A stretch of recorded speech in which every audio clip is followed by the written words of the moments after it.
My father is dead. Charles Lee now leads the Templar Order in his place. I see now why ours is an eternal war. For each piece taken from the board, another is placed upon it. Back and forth we go. Across the world. Across the ages. Some days mine feels an impossible task. But I cannot afford to be consumed with doubt. The people need me. Now more than ever. I must stop the Templars. I will kill Charles Lee.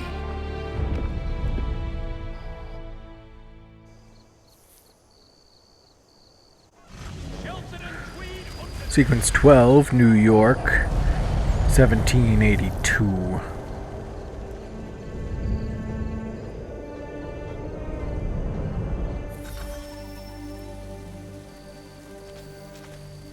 We gather today to remember a man of fearless vision who sought to change the world. And change the world he did. Look around. Even now the British prepare to retreat. Their spirits broken. Their forces splintered. The Patriot leadership shall soon follow. Either into our service or into the ground. And then...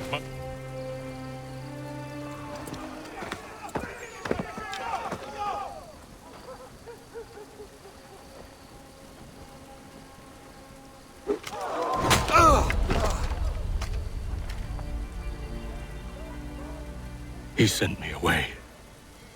That day, at Fort George. He feared for my safety. I should have stayed. He said there was no danger. He was wrong. I will kill you, Connor. This I swear. Not here, though. Not today. No. First, I'll destroy all you hold dear. I'll burn that homestead of yours to the ground and roast the severed heads of your precious founding fathers in its flames. And when I've finished with them, all the rest will burn as well. Your merry band of assassins, the human refuse that lives on your land, your village and its people, all of it, gone. You can try, Charles. But as with all your schemes, this too will end in failure. Get him on his feet.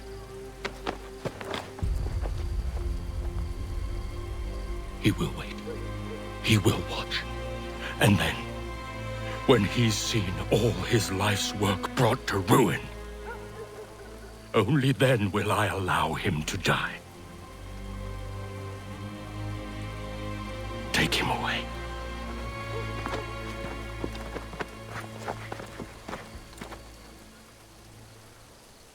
Oh, I hope that wasn't a tooth.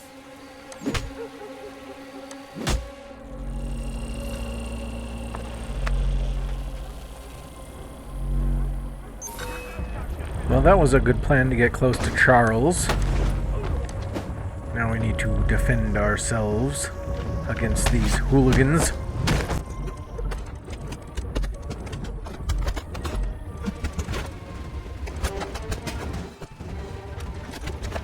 But as we're done, it appears more men have popped up on the map.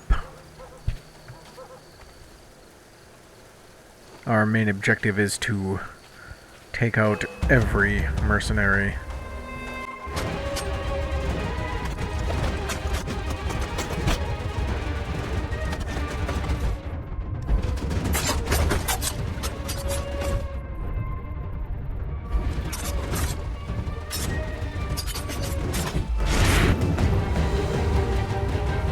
Where is Charles Lee gone? The harbor. To catch a ferry.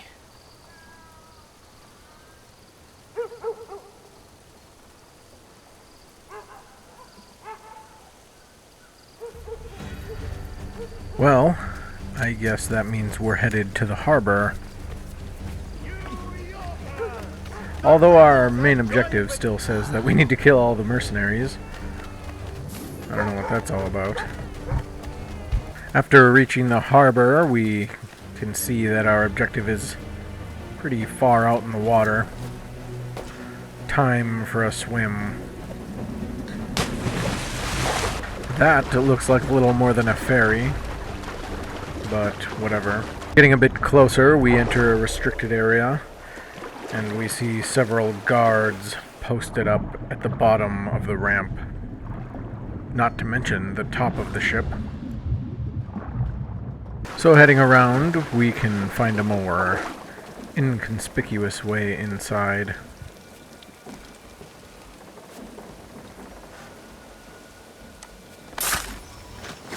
Gotcha!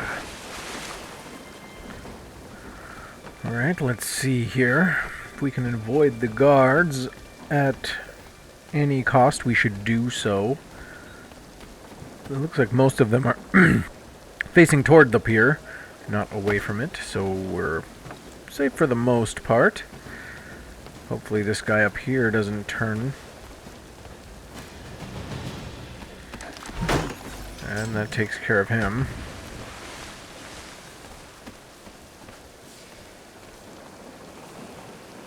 This seems a bit odd. I feel like I went up the wrong way.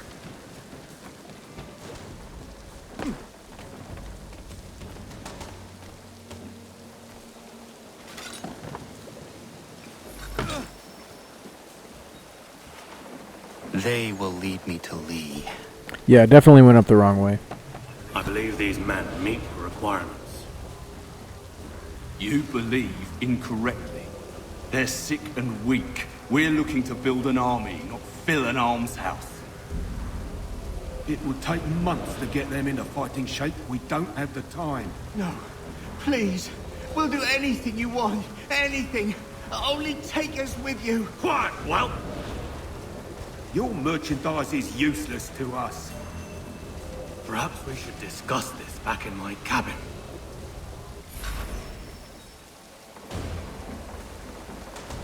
Slavery, I suppose. Trying to make these slaves into soldiers. I feel like that's a big impactful part of these games. Trying to, you know, save these slaves from their torment.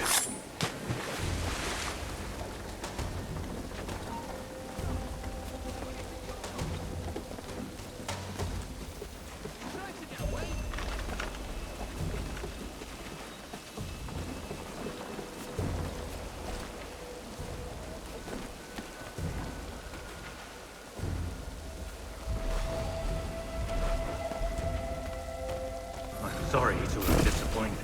As you should be. For us to have come all this way for nothing. Tell me now why I shouldn't have you thrown into the sea. No need to be rash. Only give me a little more time. I'll scour the other ships if I must. I'm certain there are prisoners who will meet your needs. Very well. You have 2 days. Thank you. Present yourself to the Green Dragon Tavern in Boston with the men you've chosen. We shall meet you there along with our master.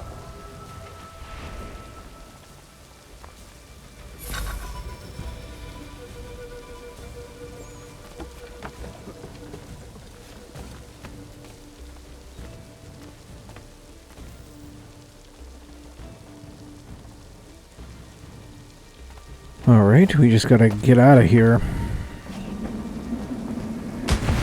That wasn't very inconspicuous. The HMS Jersey. HMS Jersey. The British took so many prisoners during the Revolutionary War that they quickly ran out of places to put them all. Prisoners in New York, like the Bridewell, were full, and the British took to using sugar houses and pro-rebel churches in the city. In the harbor, decommissioned warships were put to use as prison ships, the most well-known being the HMS Jersey. The Jersey had and earned the nickname Hell. I wonder if you can guess why. Conditions below decks were where the prisoners were kept were crowded, 1,000 men crammed together without light, sanitation, or proper ventilation. About a dozen prisoners died every day from smallpox, yellow fever, malnutrition, and torture by the guards. I'm not even going to begin describing the food. Well, alright, I'll begin. Inedible and worm-infested, but I won't finish. The British sentiment was the rebels were traitors and didn't deserve any better. At least 11,000 people died on board the prison ships, more than rest of the war put together. What? More than the rest of the war put together? I don't know what that means. After the British left New York, the U.S. Navy found mass graves in the mud at the edge of the harbor. Those remains have since been placed under a monument in Brooklyn, where Fort Putnam used to be. After escaping the ship, we can go to Boston to see what we can do next to get to Charles Lee.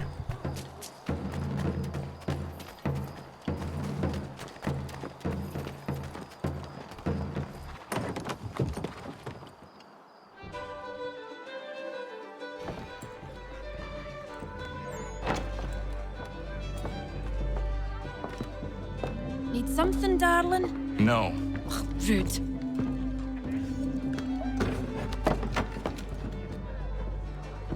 Can I help you? You know you can. Pardon? Oh! I do not like having my time wasted. Stop that! Oh, don't make me call the guards! Make a sound and you die. What do you want? He's in the harbor, at the Long Pier, most likely. We heard what happened at the parade. Charles got all nervous, said he was leaving the country. I thought he was overreacting. Guess not. No. Thank you.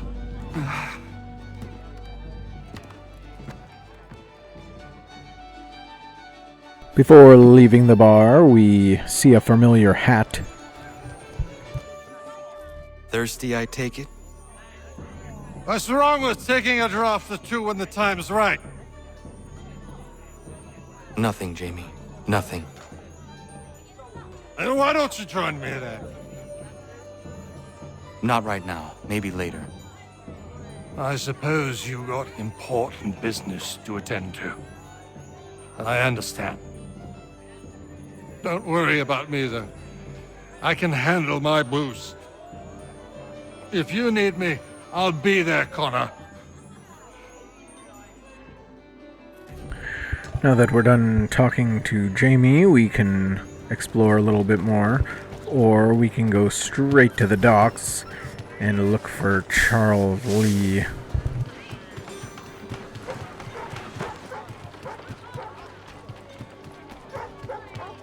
The Boston Weekly Advertiser.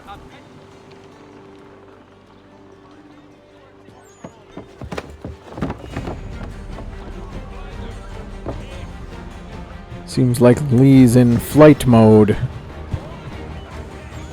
At this point, Lee doesn't seem to care who he hurts. He just needs to get away from us. We run after Lee for a little while, running into his guards and whatnot. Eventually, we chase Lee into a burning ship that was being built.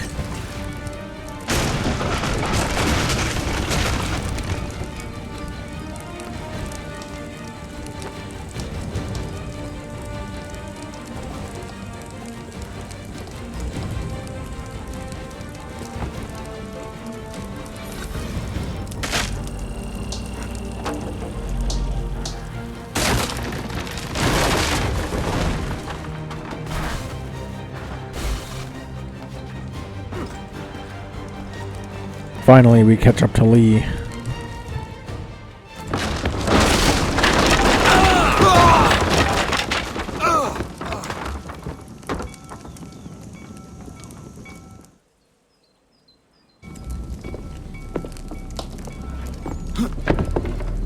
Glad you persist.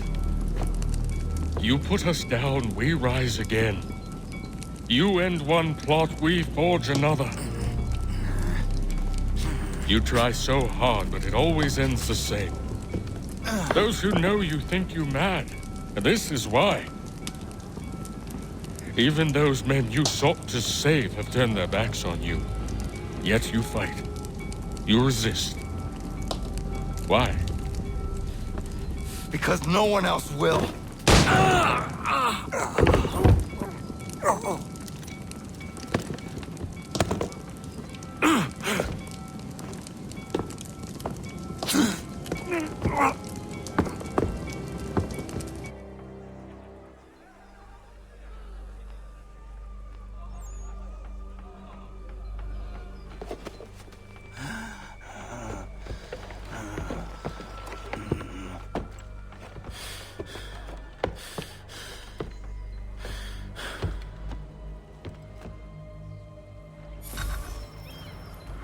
If he didn't see that coming, he deserved to get shot.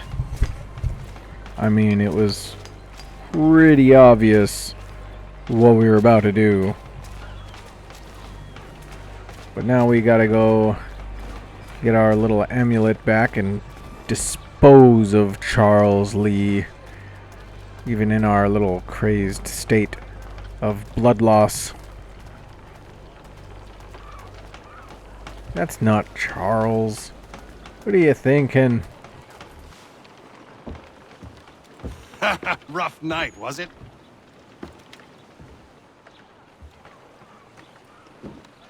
He headed inland. Took a ferry up the Charles River. I will need passage as well. Of course. Only say the word.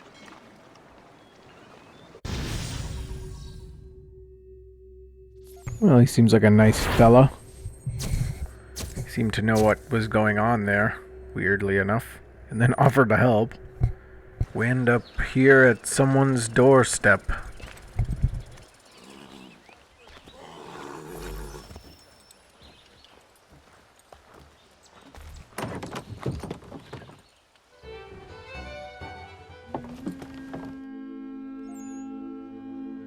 Appears to be an inn.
Kenate Seton, 6 months later.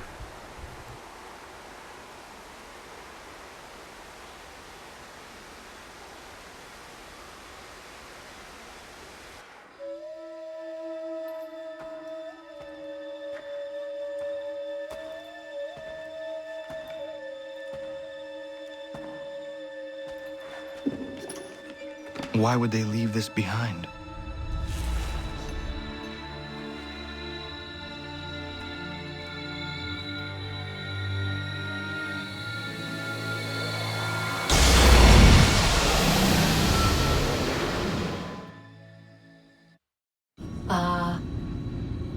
long have we waited for you to return? You have done as we asked. You have succeeded. No! I have failed! My people are gone! Chased out by those who I thought would protect them! It is a trade, a sacrifice, and not in vain. For you have found it. This? Now you must hide it, where none shall think to look, and then in time, what once was, shall be again. I do not understand. Nor need you. Only do as we ask. Then, you may do as you wish. But what of my people? You have saved this place, as was your people's purpose, and that matters most. It is not enough. It will never be enough. You strive for that which does not exist. Still, you have made a difference, and you will do so again.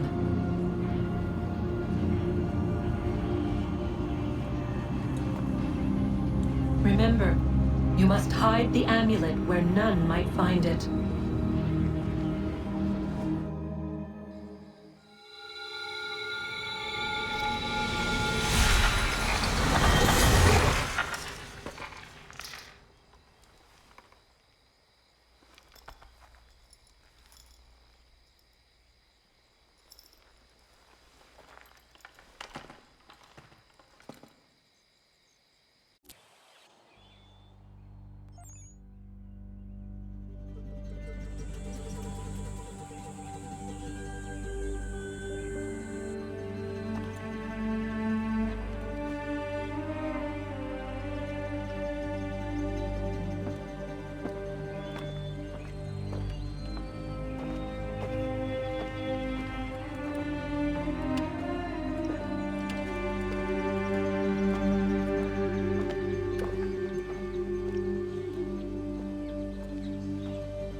And we get a little update for Charles Lee. Let's find where it starts at.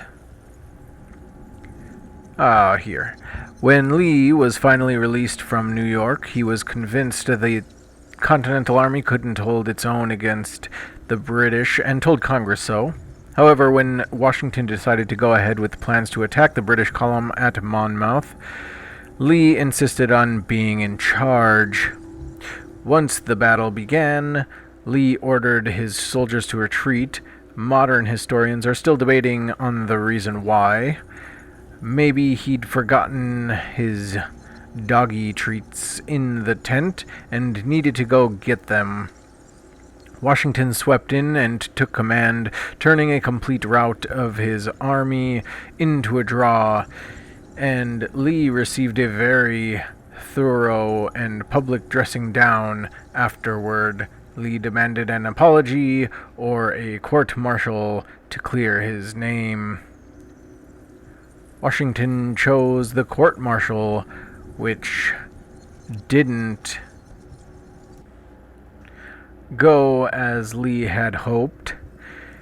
He was found guilty of misbehavior before the enemy, making a shameful and disorderly retreat, and disrespect to the commander-in-chief. He was only given a year's suspension for the crimes, but by the time the year was over, he'd been so vocal in his criticism of Washington that Congress removed him from the Army permanently. Lee retired to his estate in Virginia, passing his time breeding more dogs. After his death, he was given a full military funeral, getting all the respect he craved. Too late to do anything with it. I know where the key is. Then let's go!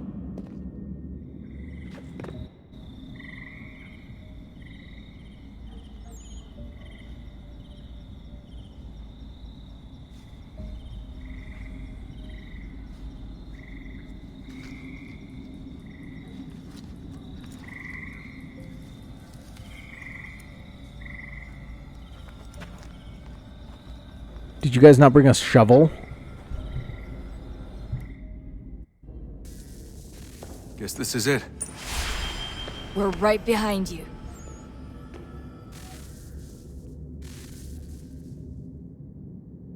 Yeah, look at us march down. But first, I'm gonna read some emails. See if we got anything new. Alright, going down the list. Da da da da da da da da da. Oh, there's a bunch. Right there. Okay, I'm scared.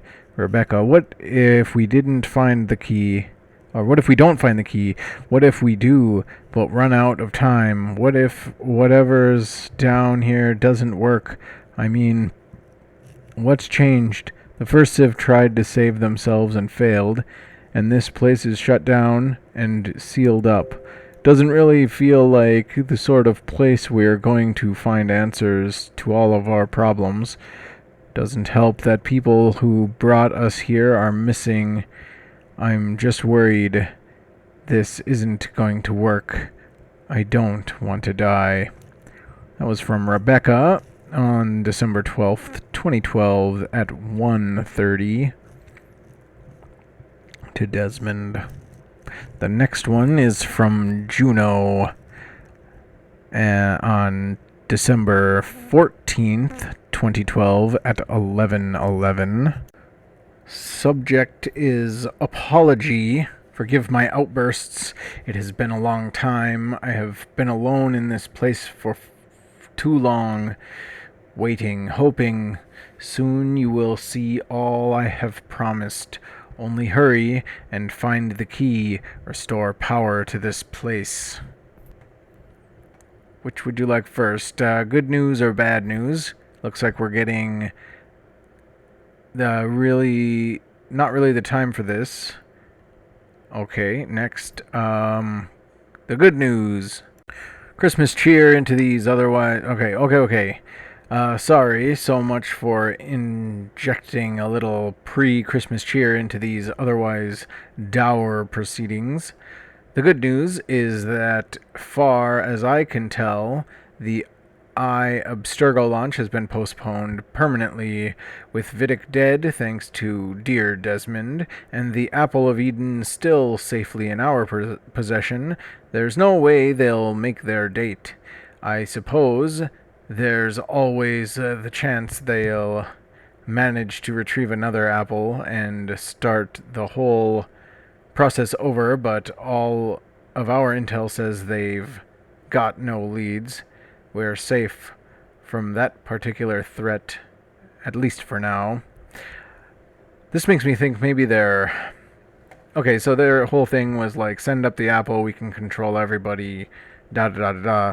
But was it like they were saying, like the first Civ was saying maybe, if we send it high enough up there, it should block all the radiation, blah, blah, blah, blah, blah. You know, who knows? Who knows if that was the case or not? Alright, the bad news is that we've got less than 48 hours to open the temple doors. Whatever's meant to happen on the 21st, and it's likely a whole lot worse than I Abstergo, I think we'd all like very much to ensure it doesn't, and then the rest is the same. And that's it. Let's get to that door.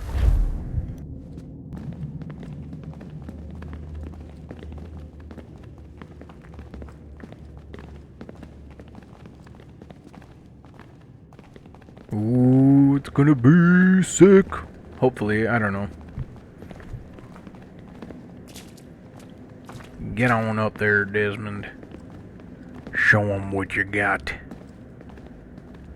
They do seem to use Desmond a lot. Sean, that was a little funny. Alright, let's do it. Let's do it, guys.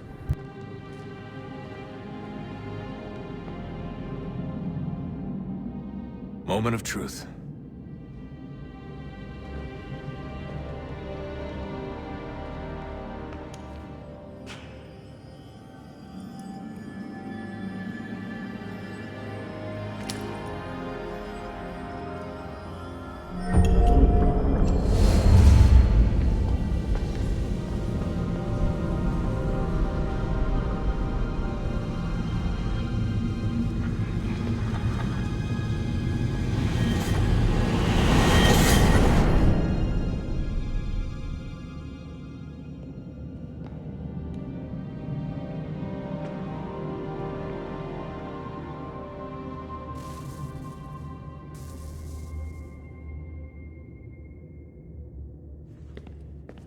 So essentially it was a token machine.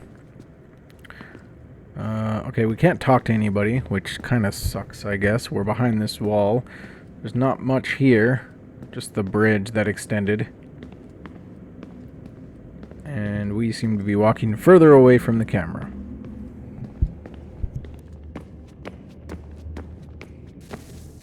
Yes. Come.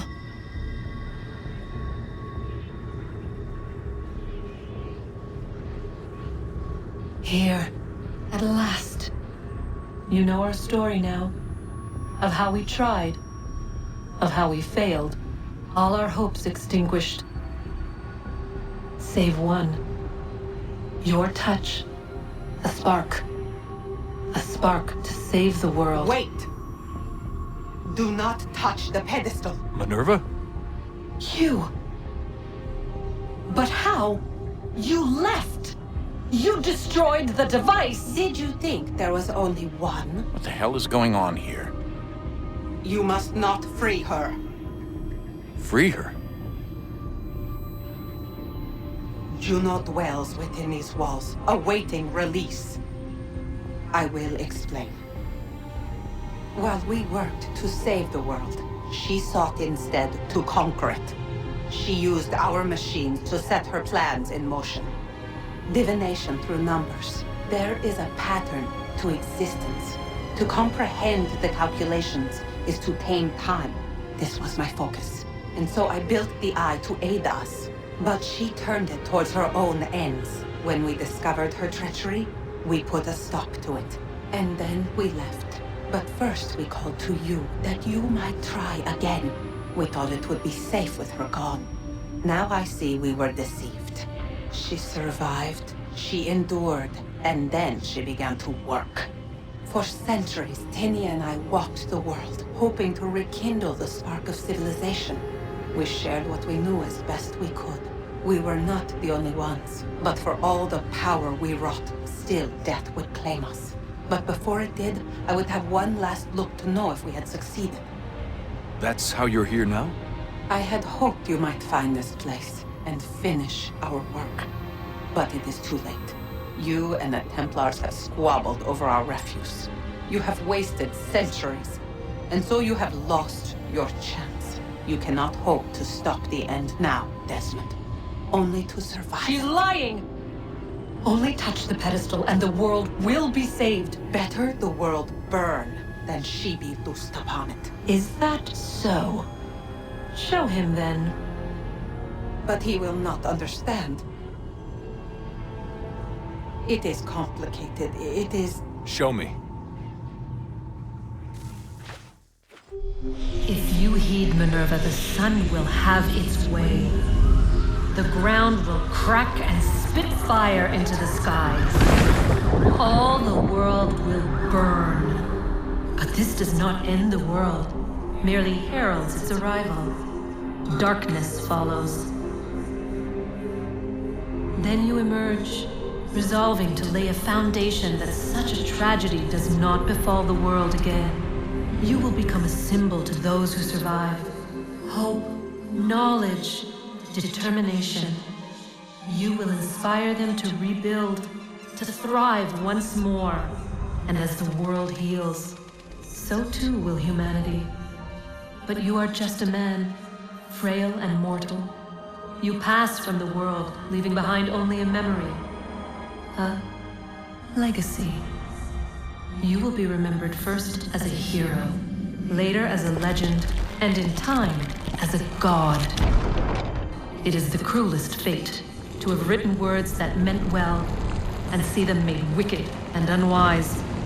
What was meant to encourage life, used instead to justify taking it. And so now you see that what was shall be again. So tell me, how is this better?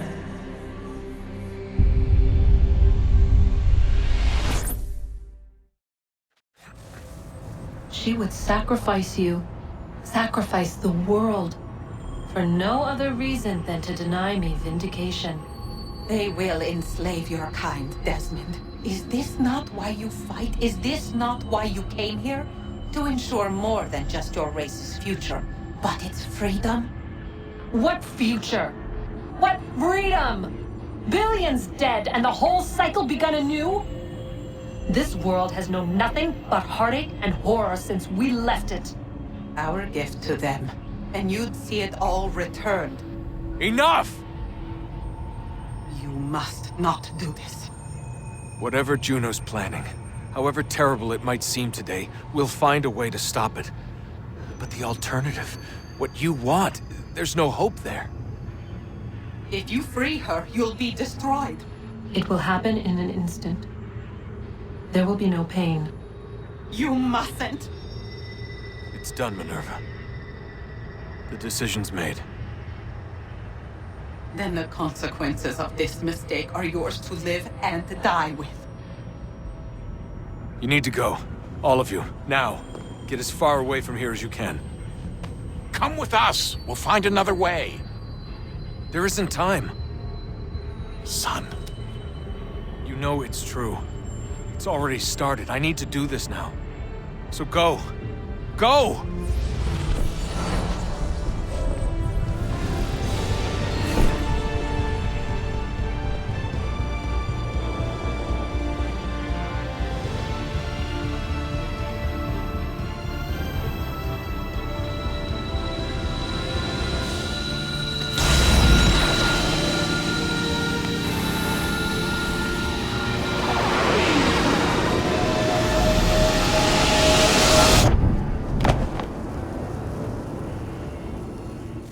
Looked pretty painful to me. It's some sort of global aurora borealis. Never seen anything like this before. Eyewitnesses describe electrical storms and erratic displays of unusual weather. Residents are being asked to remain inside and wait for geological surveys are now reporting seismic activity throughout the Ring of Fire. Northeastern Canada is said to be experiencing the largest on record. Satellites and transformers are failing as the flare increases in intensity. Worldwide reports of blackouts seems to be receding. Residual seismic and volcanic activity is being reported, but nothing approaching earlier levels. Obviously, it'll be a while before experts are able to assess the full extent of the damage caused by today's events. But it appears the worst is behind us. We'll be sure to bring you more as this story develops. It is done. The world is saved. You played your part well, Desmond. But now it's time that I played mine.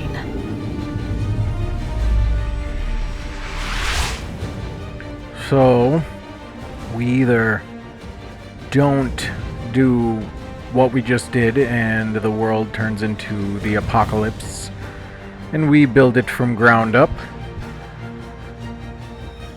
and she stays there for another however long for it to re-happen, or we do what we did, save the world, but also release Juno unto it. It sounds like she's got big plans. So I wonder where that's going to take things. Should be interesting. I'm gonna fast forward a little bit through these credits.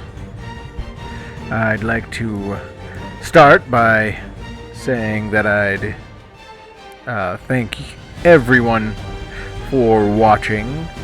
If you made it this far, please do like, comment, and subscribe if you feel like it. Yeah, well, that's about it. So, yeah, we'll finish her off and see what we got, and then we'll see you next time, maybe. I don't know.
And we can load back in for the epilogue.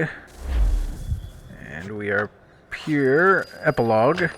Davenport Homestead, 1783.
Oh, the Battle of Trenton.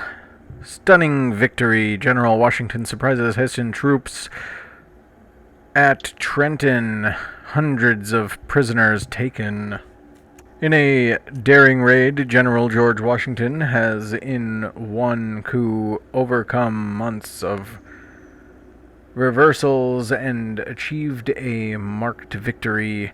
In the teeth of highly difficult conditions, the general was able to assemble some thousands of troops and ford a Delaware River encumbered by floes of ice. In fact, large numbers of his forces were unable to complete the crossing, leaving the good general with less than half the troops expected for his raid.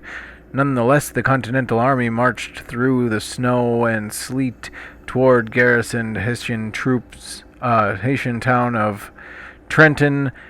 Many of the troops were without boots and were therefore forced to tie rags about their feet and to march through the snow, thus leaving dark tracks of blood as a marker to their determination. In Trenton, the Americans surprised a Hessian force of 1,500 groggy with sleep. The main American force under Washington entered Trenton from the northwest. He sent General Sullivan around the town to attack from the south and set additional forces in a position to the northeast, forestalling a Hessian retreat. The Hessians made a hasty attempt to form line, in the town, but were under artillery fire from Captain Alexander Hamilton, as well as attack from front and rear from Washington and Sullivan. Soldiers joined with inhabitants of the town to shoot from house windows upon the Hessian gunners. During this firefight, the commander of the garrison, Colonel Rail, was direly wounded. His troops retreated to an apple orchard and shortly thereafter surrendered. Nearly 900 Hessian troops were taken captive. In the fight, Lieutenant James Monroe was wounded, but not grievously. Some days before this expedition, Thomas Paine's pamphlet, The Crisis, was read aloud to these same men.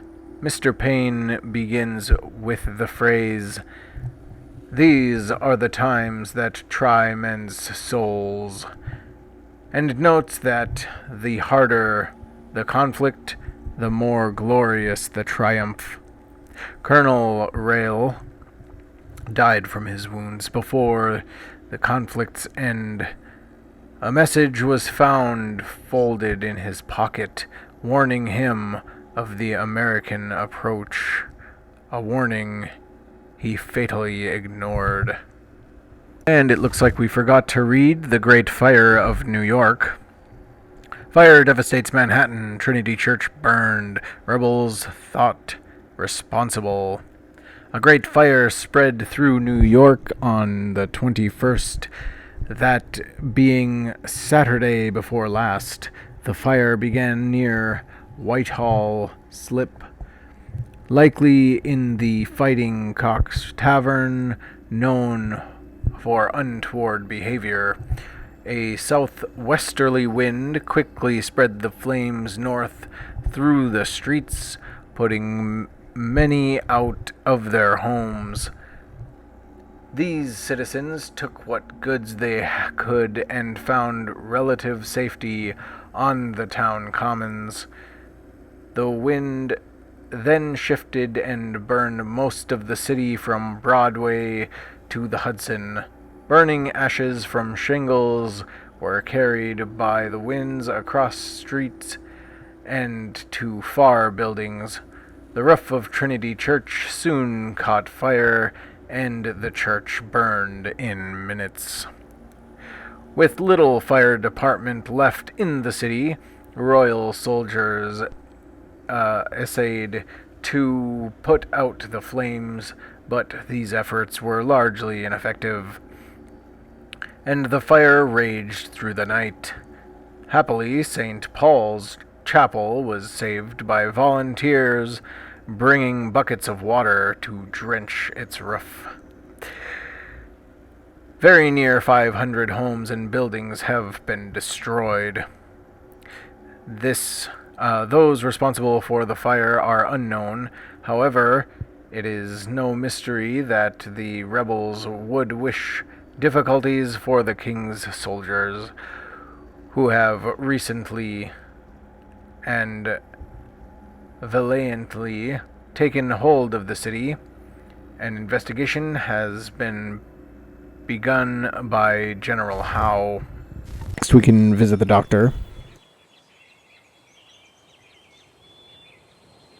Honor, I simply can't get to all these men in reasonable time. I need help. From you, from anyone. I think I have someone for you.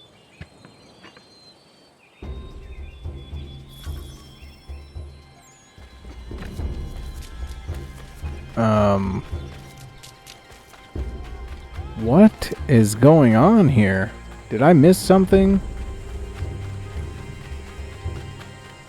Diana, come with me. I need your help.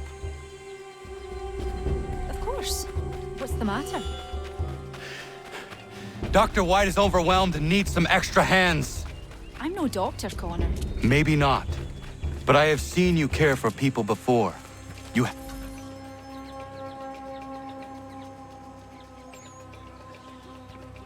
Diana, perfect. I'm told you have a healer's hand.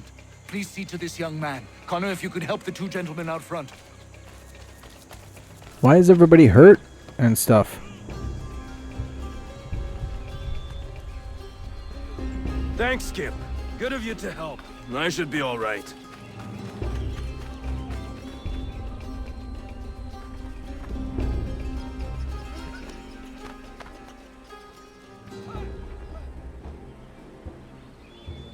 Many thanks, Captain.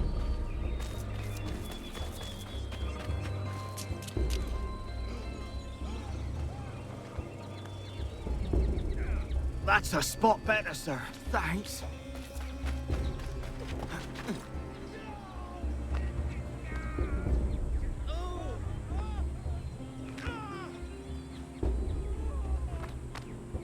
Caught a piece of shrapnel in the shoulder. Bad luck. Thank you, Captain.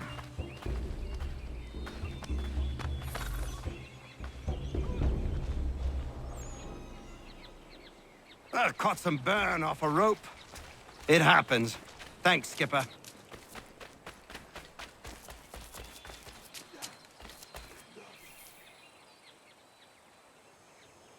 You did well, Connor. But Diana, you impressed me greatly. Well, thank you, Doctor. I haven't studied the practice or anything. Maybe not, but your instincts are superb, and you have a healer's touch. If you had the time, I would be grateful for your help on a more regular basis. Might be Catherine could watch the young ones a few days a week. And if she can't, we'll find someone who will.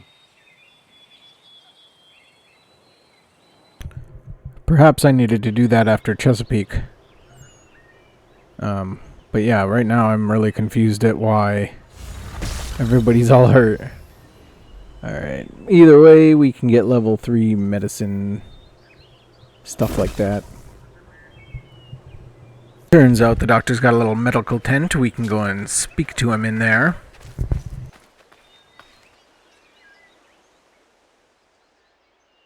Good day, Connor. Hello, Dr. White. Diana?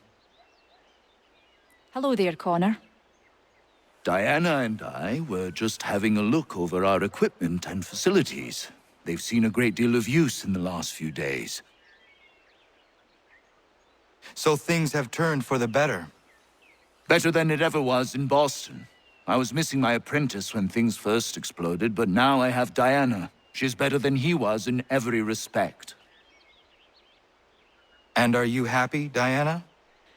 I never thought this would be my path, but now that I'm here, I admit it feels right. Next we can go to the inn and go in there to speak to some more peeps. Turns out it's the doctor again.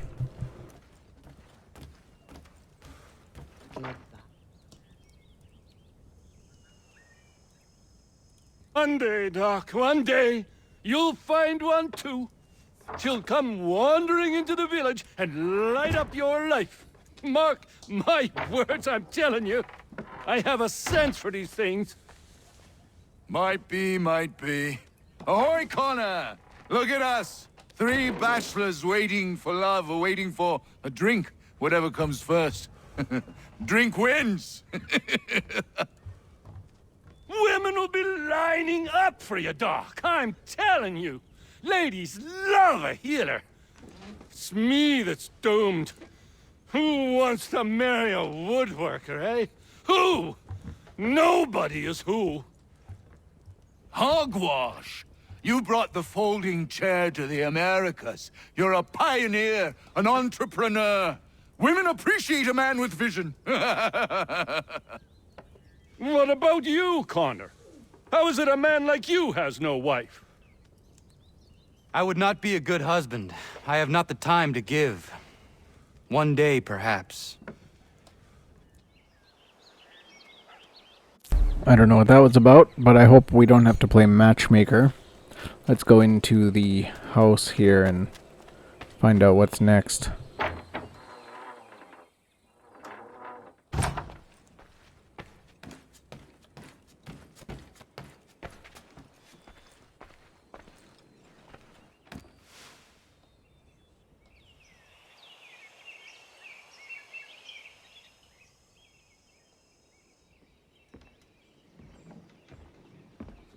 Old man.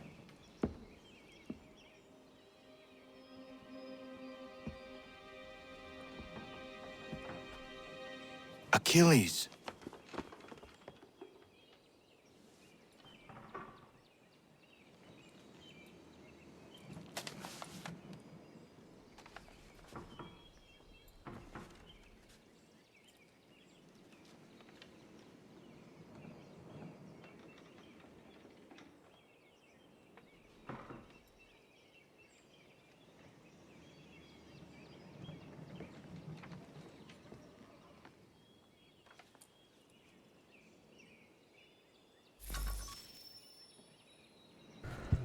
Aww, Achilles died. Sitting in his favorite chair, I'd imagine. I don't really know much about him.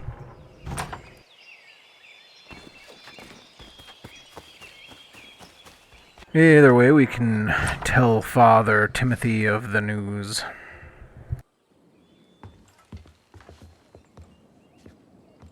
What is it? Achilles has passed. I'm so sorry. He passed peacefully and with dignity. A service, then? Yes. Please prepare something appropriate. I will see the grave is dug. Can you gather everyone?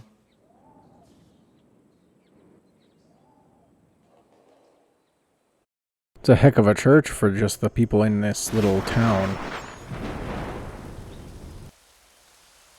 Anna, if you are reading this, I have failed to say goodbye as I wanted.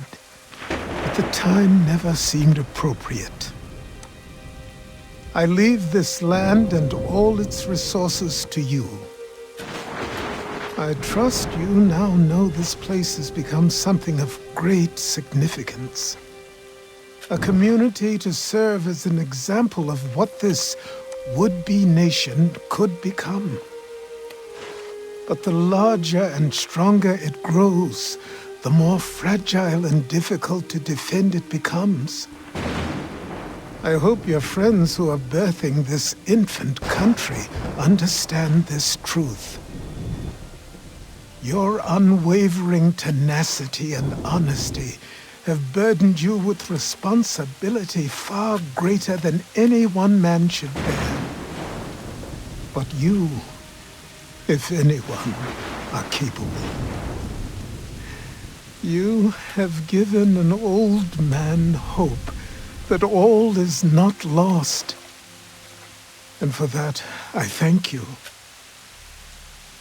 I ask that you lay my bones to rest on the hill overlooking the water.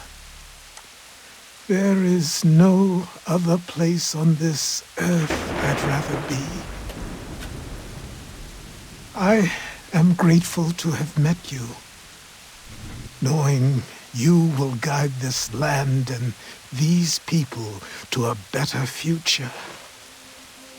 Yours in brotherhood.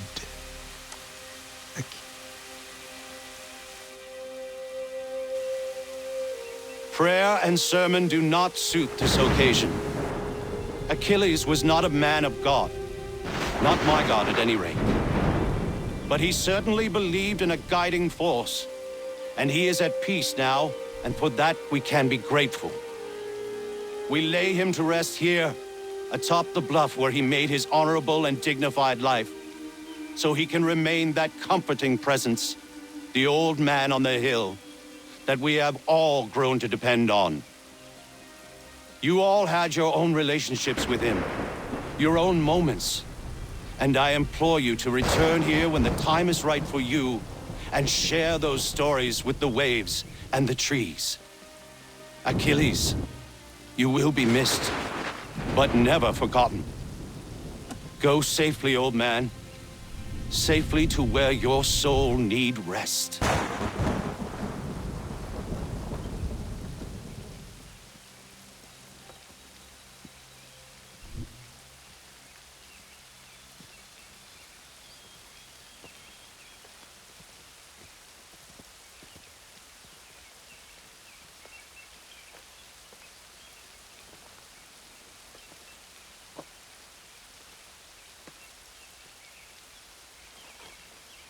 I will make you proud, old man.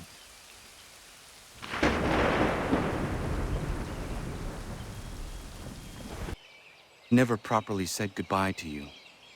I was not ready, so here I am. The weight of my responsibilities never seems to diminish. There is always something else that needs fighting for. This is something you never warned me of. Maybe because you thought I would have been deterred. You would have been wrong, but I know you were not accustomed to that. Life carries on here. The people seem happy. They are certainly safe, at least for now. One of my brotherhood asked me something I have been struggling with. What happens if, when, we win? when we stop the Templars? It is a question I certainly do not know the answer to. Perhaps you did not either. I miss you, as I miss my mother. I hope all is well with you, wherever you are. Goodbye, old man. Until it comes time for me to join you, then I will bother you once again.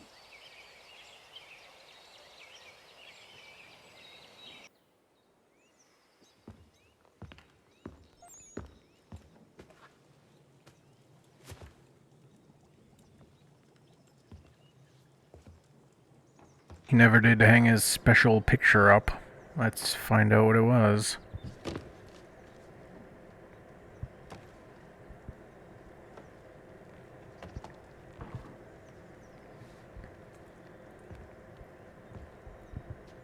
Oh.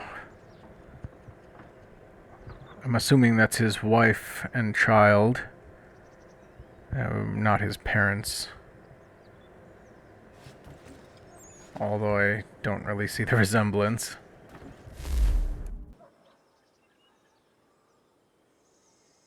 Day, Connor.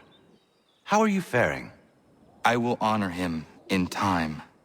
I just hope that what I do is enough. If anybody is capable of honoring a man the likes of Achilles, it's you, Connor. How is your church? It's everything I could have wanted and more. The people here are hard-working and appreciative of my services. They contribute more than most I've seen. I understand our God is not for you. But the community is strong when we gather within these walls. That much you should see.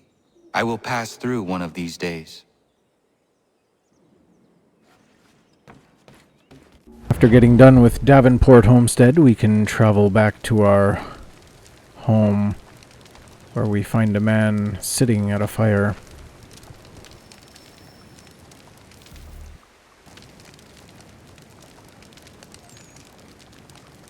If you're hungry, I've extra. No, thank you. Where is everyone? Gone west. Been a while since they left. Seems some fella from New York was granted the land by Congress. What? Seeing it happen more and more. Government says they don't take land that's already owned, but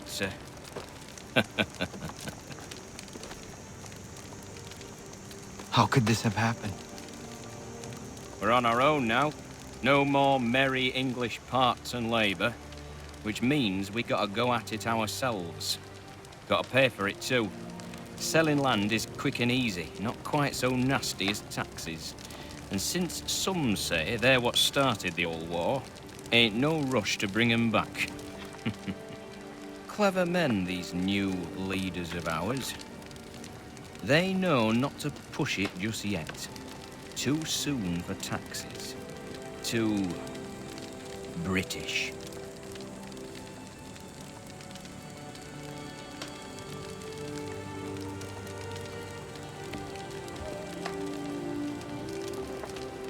Well, this one here is out of place as well. Thank you. This one should have been done before we Be safe. came back and found the little crystal ball thing again. Next we can head to New York and go to the pier, or this wagon rather.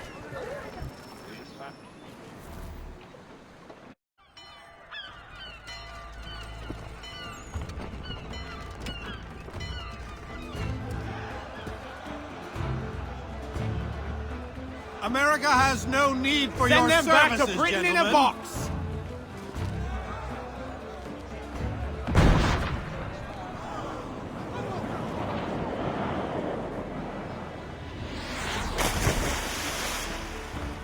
Death to the oppressor! Cut them down!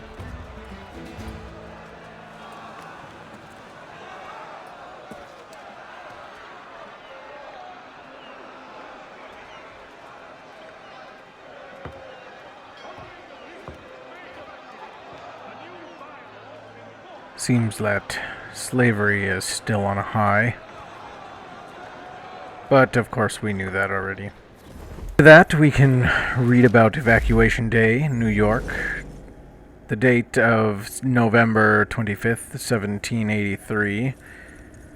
Evacuation Day was the day the British troops sailed out of New York City at the end of the American Revolution, not to be confused with Evacuation Day in Massachusetts, where the British sailed out of Boston Harbor, nearer to the beginning of the Revolution. While the Treaty of Paris formally ended the war in early September, the British took some time to pack up their belongings and leave their stronghold at New York, mainly because many loyalists found a sudden need to leave the country, and so there were more people to carry than they originally anticipated. Plus, they probably wanted some time in duty-free. Of course, the British are known for being practical jokers, and so they couldn't resist getting a few friendly parting shots before they left. Troops nailed a Union Jack to a flagpole on the bowling green, and then greased the pole. Undaunted, the Americans nailed up spikes to help them climb, managing to raise stars and stripes before the British fleet had sailed out of sight. After that, climbing a greased flagpole to tear down a Union Jack would be part of New York's Evacuation Day festivities, proving that you Americans need better hobbies. The other British parting shot was a literal one. A British ship fired a cannonball at the crowd on Staten Island, who were jeering at the departing flotilla. Nobody was hurt. The ball fell short of the land, but it's sometimes called the last shot, the American Revolution. Evacuation Day isn't much celebrated anymore. It fell out of favor when Thanksgiving moved to the end of November in 1863. Which, in my opinion, Thanksgiving's a big joke. And I can tell you why if you'd like to hear it. But for now, we missed the Treaty of Paris, so we'll look at that. Signed 1763. This is the treaty that ended the war between Britain and the United States, not to be confused with the Treaty of Paris of 1763, which ended the French and Indian War, or the Treaty of Paris of 1810, which ended the French war with Sweden. Paris loves a treaty. The fighting between American and British forces had mostly ended by 1781 with Cornwallis' surrender at Yorktown. This agreement formalized the end of the war and declared the United States as a new nation, with the 13 colonies as 13 new states. This treaty also provided for the release of prisoners of war on both sides, a return of seized property to loyalists and patriots alike, and an expansion of the boundaries of the United States. Of course, the reality was a bit more complicated. Both sides refused to return property that theoretically belonged to the other, like a messy divorce and some easy listening CDs. And as to the offer of expanded territory, well, Spain had other ideas about whose land it was, as did the indigenous people living there.